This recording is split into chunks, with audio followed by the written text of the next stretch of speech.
Berikutnya, Menteri Pertanian Saudara Andi Amran Sulaiman menyatakan praktik pengoplosan beras di Indonesia telah menimbulkan kerugian besar bagi masyarakat. Mentan menyebut nilai kerugian masyarakat mencapai 99 triliun per tahun.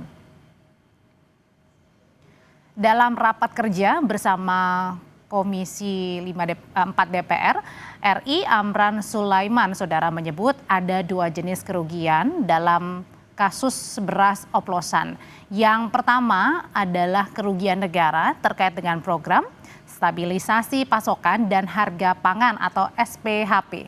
Menurutnya sebagian besar beras yang seharusnya dijual murah justru dialihkan ke pasar sebagai beras premium. Kerugian kedua yakni adalah kerugian masyarakat karena tertipu membeli beras yang tidak sesuai dengan mutu dengan harga yang tinggi. Ini SPHP diserahkan pada toko 20% etalase, 80% dioplos jadi premium. Itu satu Pak, ini kerugian negara. Kalau ini 99 triliun, itu adalah masyarakat. Sebenarnya ini 1 tahun, tapi kalau ini terjadi 10 tahun atau 5 tahun, karena ini bukan hari ini terjadi. Ini sudah berlangsung lama Pak. Tetapi nanti angkanya sudah pasti bukan 100 triliun, pasti di atas. Kalau ini dilacak Pak ke belakang. Jadi kerugian masyarakat bukan hari ini, tetapi ini sudah, merek ini kan sudah lama Pak, bukan baru tahun ini. Jadi itu, ini beras biasa, ini lab Pak, hasil lab. Ini beras biasa dijual dengan premium. Beras biasa yang beras curah, ini tinggal ganti bungkus dan ada foto-fotonya sama kami Pak. Kami serahkan penegak hukum. Kemudian ini bungkus premium, ini tinggal mau beli yang mana. Jadi kalau premium, jadi harganya yang naik, bukan kualitasnya naik Pak. Ibaratkan gampangannya gini Pak, emas 24 karat, sebenarnya ini 18 karat, tapi dijual 24 karat semua Pak. Menteri Pertanian Andi Amran Sulaiman menyatakan praktik pengoplosan beras di Indonesia telah menimbulkan kerugian besar bagi masyarakat. Mentan menyebut nilai kerugian masyarakat mencapai 99 triliun per tahun. Sementara itu juga Menteri Pertanian Andi Amran Sulaiman menyatakan sebagian produsen dan penjual merek yang terlibat pengoplosan beras telah menarik produknya sekaligus mengubah harga. Amran menjamin penarikan beras oplosan tidak akan menimbulkan kelangkaan beras di pasaran. Akan mulai dilakukan penarikan Pak di pasar sudah pemeriksaan, ada yang kami cek itu ada penarikan sejak pemeriksaan. Sudah ada penarikan. Lah itu enggak. Itu kan beras yang beredarnya di pasaran Pak. Enggak mungkin. Gimana langka? Stok kita tertinggi sepanjang sejarah. Yang kedua, kita berproduksi terus. Sesuai BPS, kita surplus sekarang ini kurang lebih dibandingkan konsumsi ya, 3 juta ton lebih. Jadi tidak mungkin langka. Kalau katakanlah ditarik, kan tidak boleh disimpan, tidak boleh disimpan suatu gudang dan tidak dikeluarkan, nggak boleh kan? Jadi harus dikeluarin. Cuma yang diubah adalah harganya sesuai dengan kualitas barang tersebut. Kalau beras biasa harus harganya beras biasa, bukan premium. Sementara soal beras oplosan, Ketua Komisi 4 DPR Titi Soeharto sempat menyinggung nama Menteri Koordinator Bidang Pangan Zulkifli Hasan. Titi meminta Zulkifli ikut turun tangan menangani permasalahan beras oplosan. Titi menegaskan kasus beras oplosan diusut tuntas, semua pihak yang terlibat ditindak tegas. Pemerintah juga perlu menarik beras oplosan yang beredar di masyarakat. Menurut Titi, saat ini dibutuhkan koordinasi antar instansi agar segala informasi tidak membuat masyarakat jadi bingung. Titi juga meminta Menko Bidang Pangan Zulkifli Hasan turun tangan dan tidak diam. Kita serahkan ke kementerian, itu kan ada Menko-nya ya, tolong Menko-nya tuh juga turun tangan, jangan diam-diam aja supaya ini dikoordinasikan gitu ya, jangan sedikit-sedikit heboh ini heboh itu gitu ya, ini rakyat jadi bingung gitu. Ini kalau itu perusahaan-perusahaan besar ya harus kita nggak boleh lihat pilih-pilih itu perusahaan besar atau kecil, harus ditindak ya kalau memang itu betul salah, terbukti dia ngoplos gitu.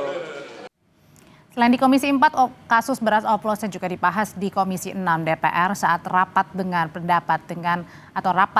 Menteri Perdagangan Budi Santoso. DPR curiga ada kartel di belakang praktik beras oplosan.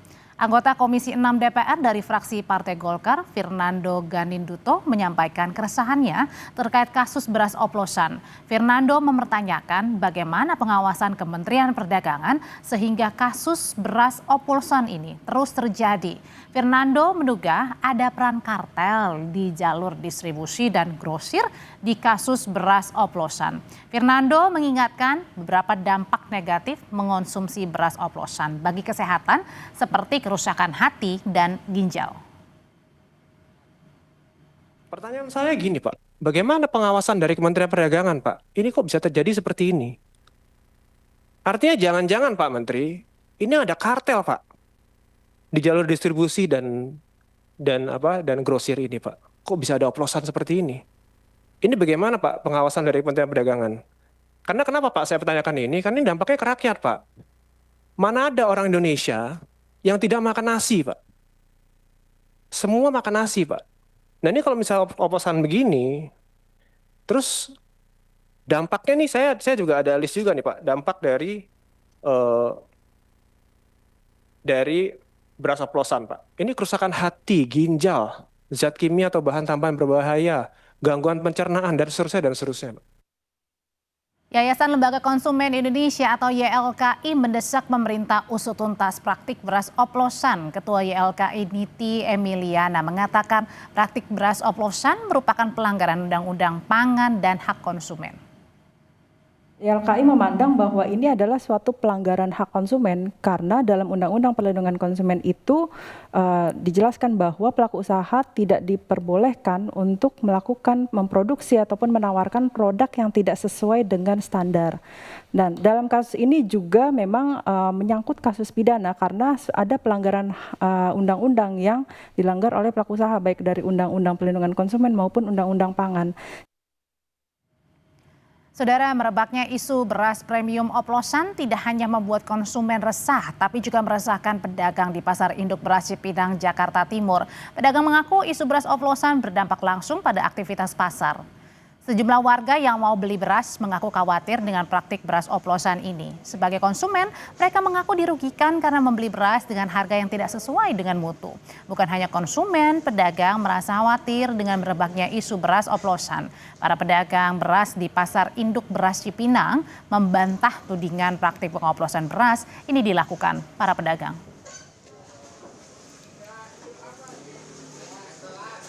Khawatir sekali. Jadi kadang-kadang saya lihat di sini contohnya bagus ya, terus harganya juga saya cocok. Tapi kita nggak tahu juga. Kadang-kadang suka ada warna-warna hitam itu pasir gitu. Tahu saya PT-PT yang disangka mengoplos itu, setahu saya dia beli bahan dari daerah itu gabah atau PK. PK itu pecah kulit. Nah, terus diproses. Karena kalau dibikin medium yang 5% itu harganya tinggi. Nah, terus dibikinlah lebih dari 10%. Biar terjangkau sama konsumen. Setahu saya seperti itu. Dibikinlah 5 kilo, 10 kilo, 25 kilo gitu.